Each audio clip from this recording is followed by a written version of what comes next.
Teenage Mutant Ninja Turtles. We got some Turtles board games here, and we got this tic-tac-toe game, which is kind of weird. This like kid, and Michelangelo's got his hand on his shoulder. He's just more like realistic, and he's like a cartoon. These look like sperms on top of the pizza. Huh? It's interesting that Turtles is in red because usually that would be in green. That is weird.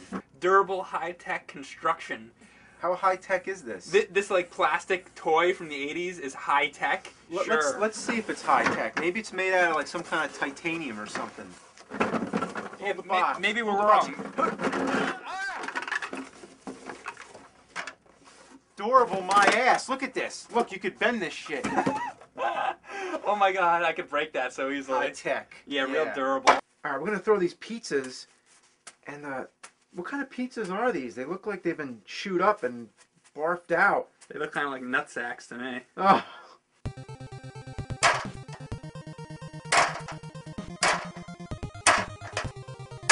Yeah! Well, this game sucks. Let's go play another one. Alright, our next game is Teenage Mutant Hero Turtles? Hero Turtles, that was the European name, I think. Yeah! I want to be Raphael. Alright, so I'll be Michelangelo. Oh wait, what the fuck is this? Raphael has a sword. Oh my god, they screwed that up. So you put your turtle on the turtle van to start out. Alright. We each get a slice of a pizza. Mmm. You know what's weird is that you think that these pizzas would actually fit where the spinner is. Because they made them the same exact size. But really, no, the pizzas have nothing to do with the spinner. Basically, according to the instructions, it says, place the April O'Neil manhole cover on the space at the end of the alley, the one with the dust bins. You go around in a clockwise motion. I don't think you ever go backward. You always go clockwise, and if you land on a sewer cover, you get to look at that, but only you. So it's kind of like a memory game. At the very end, when you get to April O'Neil, then you're supposed to guess where the 4 turtles are, and if you find them all, then you win. And what if Michelangelo lands on top of that manhole cover? Then he lifts the manhole cover, and it's himself? He finds himself in the manhole. That's deep, man. 1, 2, 3, 4, 5. Alright, so then I get to secretly look under this manhole cover. No, you're not supposed to look. I wasn't looking.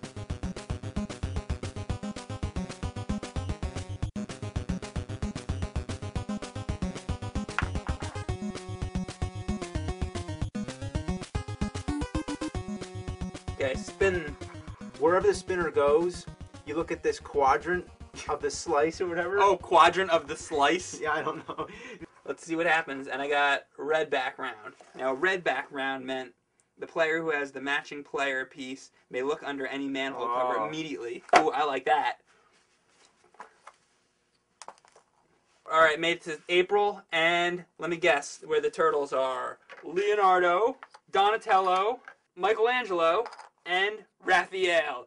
Oh yeah! It's really just the stupidest idea of a Turtles game I think I've ever heard. It's terrible. I think somebody had to come up with a Turtles game in one day, and some guy sat down and he was like, okay, well, the Turtles, sewers, flip the manhole cover, let's have a thing that you spin, and throw some pizzas in there. You know, I hate to say, I think I like the tic-tac-toe game better. It is better, and that one sucked too.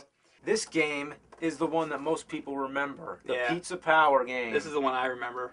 You notice anything wrong about Splinter? I guess just that he's gray. Yeah, why isn't Splinter brown? Why is Raphael on the billboard up top?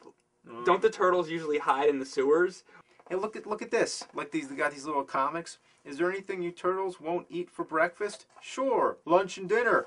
And then he's giving the finger. That's his middle finger. And look at that. He's just like winking like he knows he's giving the finger. You go around, you fight different bad guys. You're supposed to win 3 fights, and you're supposed to have 4 good guy cards at the end. Okay. So then at the very end, you have to go to the Technodrome and actually fight Krang, I guess. Okay.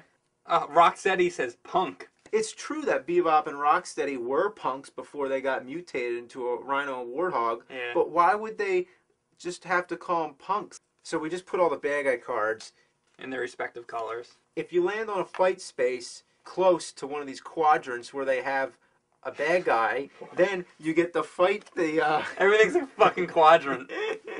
That's what it says in the instructions. Does it really? You can only fight as if you have a number that's equal or greater. Now, keep in mind, I am Michelangelo, right? I know that much. Yeah. That's the only thing I know so far. But I'm drawing a card for different turtles. I mean, I can understand Splinter fighting, Yeah.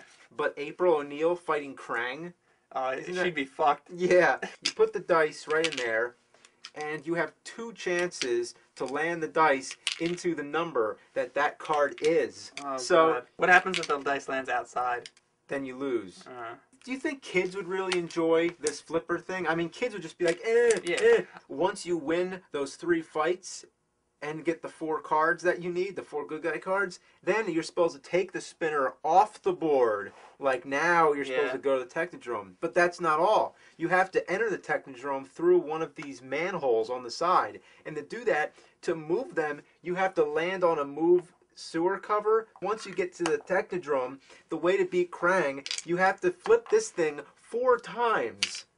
You get 4 chances to land in all 3 spaces. You go through the whole game and that's the end? Fuck that. The game is called Pizza Power, right? Yeah. So what happens if you land on a piece of pizza? If you land on the pizza, you spin the pizza spinner. Shouldn't there be a hole here to put the thing through or something? Yeah. But this thing's like flopping all over the place. You know what I like about this, by the way, is the fact that if you spin this and you land here, it just says go anywhere. So I can just go anywhere I want. I'm gonna go right to fucking the Technodrome then. To be honest, the way this game is laid out, it's like a complete free-for-all. You could pretty much just go anywhere, anytime. Because you know how in the other game where you had to go around clockwise? Yeah. This one you can go any way you want. Like say, I roll the dice, I can go this way, or I can go that way. I can go any direction. So pretty much you always have the same chance of landing on any space you want. Like say I want to land on a pizza space, pretty much 75% of the entire spinner you can go anywhere. So what's the point when already it's easy to get anywhere? The thing that's like interesting about this is if you look at the board is actually really awesomely illustrated. Yeah, the artwork is really good. The artwork makes you want to play it. It's really colorful. It looks a lot better visually, like the illustrations, than any of the other games. But the game itself just sucks. I didn't think I would say this before, but the Beanbag game was most fun of all these Turtles games. So, wow.